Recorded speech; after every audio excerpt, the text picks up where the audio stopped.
दिवस 4. Welcome back to Sayali's blog. सकाळी उठून झाल्यानंतर पहिले मला आज करायचे होते हेअर वॉश. त्यामुळे फ्रेश झाली, हेअर वॉश केला, थोडासा नट्टापट्टा केला आणि टिकली लावली. झाला लूक माझा कंप्लीट. झाडलोट वगैरे करून दिवाबत्ती करून झाल्यानंतर मी लागली माझ्या पुढच्या कामासाठी, म्हणजे सगळ्यात महत्त्वाचं काम म्हणजे जेवण बनवणं. आणि मिस्टरांसाठी एका साईडला मी जेवण बनवायला लागली आणि एका साईडला माझ्या उपवासाचं बनवत होते. तर आज मी बनवत होती मटण. तर म्हटलं चला रेसिपी तुमच्यासोबत शेअर करते, म्हणून मी रेसिपीसुद्धा मी याच्यामध्ये ॲड केलेली आहे लागलीच. आणि तर मी अशा पद्धतीमध्ये नॉर्मल पद्धतीमध्ये मटण बनवते.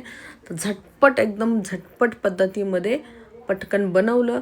आणि त्याच्यानंतर मग इथे शिवांश आलेला आहे. पाऊस खूप पडत होता, आज दिवसभर पाऊस पडतोय. शिवांशबरोबर थोडीशी मस्ती केली, त्याच्यासोबत खेळून झाल्यानंतर जरा मिठी वगैरे मारली. शिवांशने काढली माझी नजर. एका साईडला जेवण तयार झालं, मिस्टरांना दिलं जेवण आणि जराशी केला आराम. उठल्यानंतर जरा मस्तपैकी फ्रेश झाले, थोडासा लिप बाम वगैरे लावून फ्रेश झाले आणि लागली संध्याकाळची दिवाबत्ती करण्यासाठी. आणि दिवाबत्ती वगैरे करून झाल्यानंतर मला सगळ्यात अजून एक काम करायचं होतं, ते म्हणजे देवाची भांडी मला घासायची होती. दिवा खूप चिकट वगैरे झाला होता, म्हटलं आज दिवा वगैरे घासून घेते. एका साईडला इथं सगळे मेंबर्स आलेले आहेत. आम्हाला जायचं होतं दांड्या बघण्यासाठी. तर दांड्या वगैरे बघायला आम्ही गेलो. हे आहे आमचा छोटासा बाबू आणि शिवांश आहे. शिवांश सगळ्यांना बाय करतोय. त्याच्यानंतर आम्ही निघालो दांड्या बघण्यासाठी.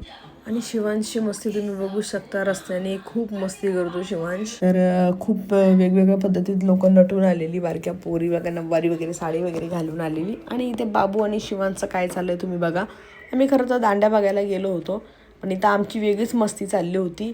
त्यानंतर शिवांशला भेटलेला आहे गिफ्ट. भेटूया नेक्स्ट व्लॉगमध्ये. बाय.